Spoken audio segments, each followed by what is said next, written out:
अखंड मंथन के सभी दर्शकों को नमस्कार। मैं हूं शेखर त्रिपाठी और आप देख रहे हैं हमारा YouTube चैनल अखंड मंथन। आज आगे क्या होने वाला है सीरीज में हम बात करेंगे इजराइल, ईरान, हमास युद्ध पर विशेष रूप से, क्योंकि इजराइल से तनाव के बीच इस समय ईरान के ऊपर शनिवार को एक बड़ा साइबर हमला हुआ है, जिसमें इसके परमाणु संयंत्रों को भी निशाना बनाया गया है। साइबर हमले से ईरानी सरकार की तीनों शाखाओं पर असर पड़ा है। ये हमला ऐसे समय में हुआ है जब इजराइल ने 1 अक्टूबर को ईरान के बैलिस्टिक मिसाइलों के हमले का करारा जवाब देने की कसम खाई थी। ईरान इंटरनेशनल की रिपोर्ट के अनुसार देश के supreme council of cyber space के पूर्व सचिव फिरोजाबादी ने इन हमलों की पुष्टि की है। रिपोर्ट में फिरोजाबादी के हवाले से ये कहा गया है कि ईरान की सरकार की लगभग तीनों शाखाओं, न्यायपालिका, विधायिका और कार्यकारी शाखा पर भारी साइबर हमला हुआ है। उनकी बहुत सारी जानकारियां चुरा ली गई हैं। उन्होंने कहा है कि हमारे परमाणु संयंत्रों को भी साइबर हमलों का निशाना बनाया गया है। साथ ही ईंधन वितरण, सिटी नेटवर्क, परिवहन नेटवर्क, बंदरगाह नेटवर्क और इसी तरह के अन्य नेटवर्क को भी निशाना बनाया गया है। रिपोर्ट के अनुसार देश भर में विभिन्न क्षेत्रों को साइबर हमले में निशाना बनाया गया है। ये हमला ऐसे समय में हुआ है जब अमेरिका ने इजराइल के विरुद्ध 1 अक्टूबर को ईरान द्वारा किए गए बैलिस्टिक मिसाइल हमले के मद्देनजर उसके तेल और पेट्रोकेमिकल्स क्षेत्रों पर नए प्रतिबंध लगा दिए हैं। विदेश विभाग द्वारा जारी एक बयान के अनुसार ईरानी पेट्रोलियम व्यापार में लगी 6 संस्थाओं पर प्रतिबंध लगाया जा रहा है और 6 जहाज़ों को ब्लॉक प्रॉपर्टी के रूप में चिन्हित किया जा रहा है। विभाग के अनुसार ये जानबूझकर ईरान से पेट्रोलियम या पेट्रोलियम उत्पादों की खरीद, अधिग्रहण, बिक्री, ट्रांसपोर्ट या मार्केटिंग के लिए अहम लेनदेन का हिस्सा रहे हैं। सिन्हुआ समाचार एजेंसी की रिपोर्ट के अनुसार बयान में ये कहा गया है कि ट्रेजरी विभाग ने एक निर्णय किया है कि ईरानी अर्थव्यवस्था के पेट्रोलियम या पेट्रोकेमिकल क्षेत्रों में काम करने के लिए निर्धारित व्यक्ति के खिलाफ भी प्रतिबंध लगाए जाएंगे। बयान में कहा गया है कि इसके अतिरिक्त ट्रेजरी 10 संस्थाओं पर प्रतिबंध लगा रहा है और 17 जहाज़ों को अवरुद्ध संपत्ति के रूप में पहचाना जा रहा है, क्योंकि वे ईरानी पेट्रोलियम और पेट्रोकेमिकल उत्पादों के शिपमेंट में शामिल हैं।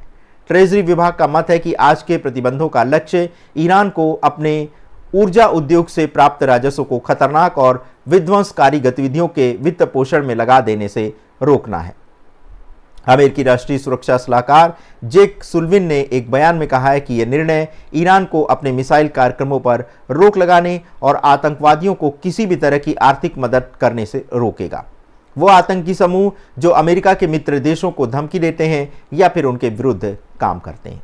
इधर इजरायली मिलिट्री बेस पर रविवार को हिजबुल्लाह के ड्रोन हमले ने एक बड़ा हमला कर दिया और इजराइल एक खतरनाक दुश्मन से लड़ रहा है, ये तो आप जानते ही हैं। इसके साथ ही साथ ये आधुनिक युद्ध में ड्रोन के बढ़ते खतरे को भी दिखा रहा है।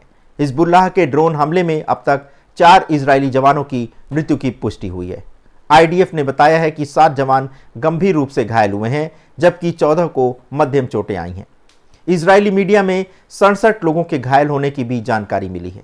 हिजबुल्लाह के ड्रोन हमले की विशेष बात यह रही कि इजरायली हवाई क्षेत्र तंत्र इसे रोकने में नाकाम रहा।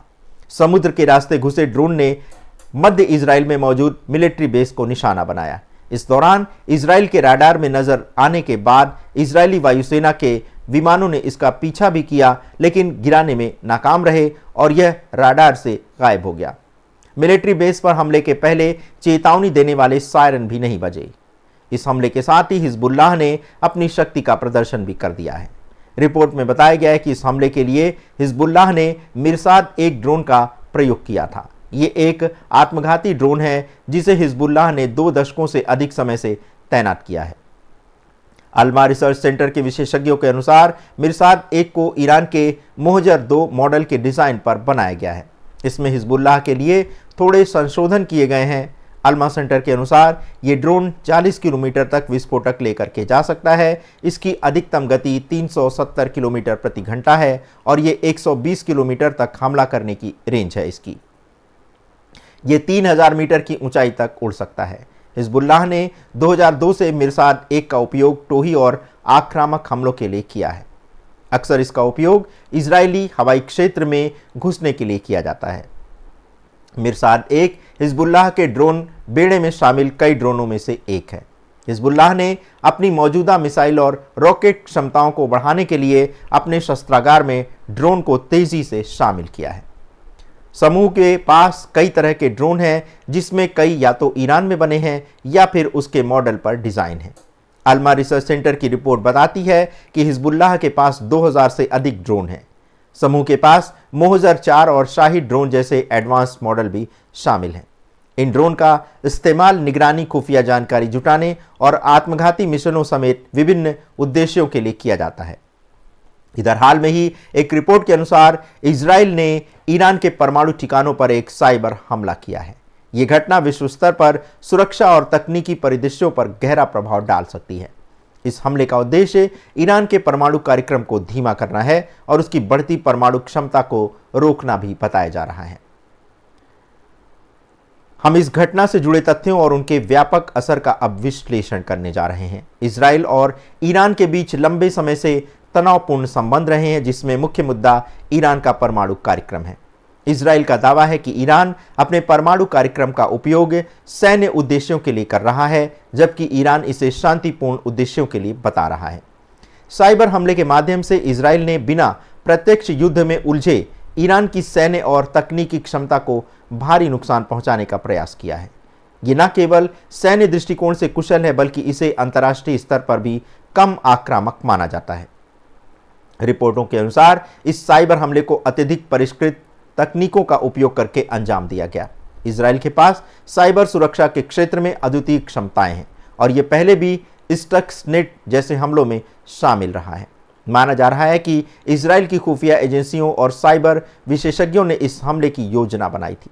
साइबर हमले की जटिलता ये दर्शाती है कि इसे केवल सरकारी स्तर पर अत्यधिक प्रशिक्षित टीम ही अंजाम दे सकती थी। इससे यह स्पष्ट है कि इजराइल ने अपनी साइबर क्षमता को लगातार उन्नत किया है और इसे अपने दुश्मनों के विरुद्ध इसका उपयोग भी कर रहा है। ईरान ने इस हमले को युद्ध का एक रूप करार दिया है और अपनी साइबर सुरक्षा को मजबूत करने का दावा भी किया है। ईरानी अधिकारियों ने दावा किया है कि इससे उनका परमाणु कार्यक्रम शांतिपूर्ण चलता रहेगा और उसके ऊपर कोई असर नहीं पड़ने वाला है, लेकिन ये ईरान की संप्रभुता का उल्लंघन है। ईरान का कड़ा रुख दिखाता है कि वे इस साइबर हमले को हल्के में नहीं ले रहे हैं। इसके अलावा यह भी संभव है कि ईरान भी इसके जवाब में साइबर प्रतिशोध की योजना बना रहा है। इस प्रकार ये घटना दोनों देशों के बीच साइबर युद्ध की शुरुआत का संकेत हो सकती हैं। अंतर्राष्ट्रीय स्तर पर इस हमले को लेकर मिश्रित प्रतिक्रियाएं आई हैं। कुछ पश्चिमी देशों ने इजराइल के कदम का समर्थन किया है, जबकि कई अन्य देशों ने इसे क्षेत्रीय स्थिरता के लिए खतरा बताया है। संयुक्त राष्ट्र सुरक्षा परिषद ने इस घटना की समीक्षा की मांग की है। अंतर्राष्ट्रीय प्रतिक्रिया ये बताती है कि यह हमला क्षेत्रीय सुरक्षा के साथ साथ वैश्विक राजनीति पर भी बड़ा प्रभाव डालने वाला है। इसमें संयुक्त राष्ट्र या अन्य वैश्विक संस्थानों के हस्तक्षेप की भी संभावना बढ़ जाती है, जो इस तरह की घटनाओं को नियंत्रित करने के लिए नए नियमों और उपायों की मांग कर सकते हैं। इस हमले का मुख्य उद्देश्य ईरान के परमाणु कार्यक्रम को धीमा करना था।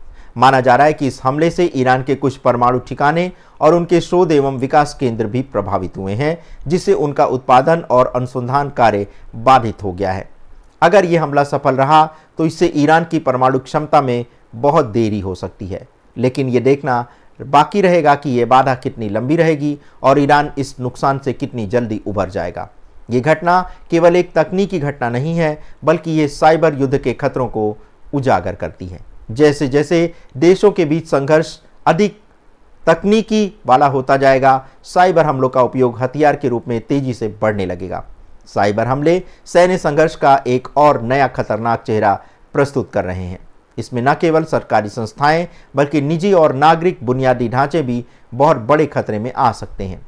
कुल मिलाकर इजराइल द्वारा ईरान के परमाणु ठिकानों पर किया गया साइबर हमला न केवल एक सैन्य रणनीति थी, बल्कि ये आधुनिक समय में युद्ध के नए आयामों को भी दर्शाता है। ये हमला क्षेत्रीय और अंतर्राष्ट्रीय राजनीति पर भी गहरा प्रभाव डाल सकता है, साथ ही साथ साइबर सुरक्षा के महत्व को भी रेखांकित करता है। इस हमले के परिणाम स्वरूप ईरान और इजराइल के बीच साइबर संघर्ष के बढ़ने की संभावना है, जिससे भविष्य में साइबर हमलों के और भी परिष्कृत रूप देखने को मिल सकते हैं। इसी बीच अंतर्राष्ट्रीय समुदाय के सामने ये चुनौती है कि वह इस प्रकार के हमलों को नियंत्रित करने और विश्व शांति को बनाए रखने के लिए क्या कदम उठा सकता है। तो दर्शकों, ये था हमारा आज का विशेष एपिसोड। जो कि आधारित था ईरान, इजराइल और हिजबुल्लाह द्वारा उठाए गए नए कदमों पर। आज का हमारा ये एपिसोड आपको कैसा लगा? आप अपनी राय हमारे व्हाट्सएप नंबर 7905414965 पर दे सकते हैं। इसके अलावा आप कमेंट बॉक्स में भी अपनी प्रतिक्रिया दे सकते हैं। आपने इतना बहुमूल्य समय हमारे कार्यक्रम को प्रदान किया, इसके लिए हम आपके सदैव हृदय से आभारी रहेंगे। धन्यवाद। नमस्कार।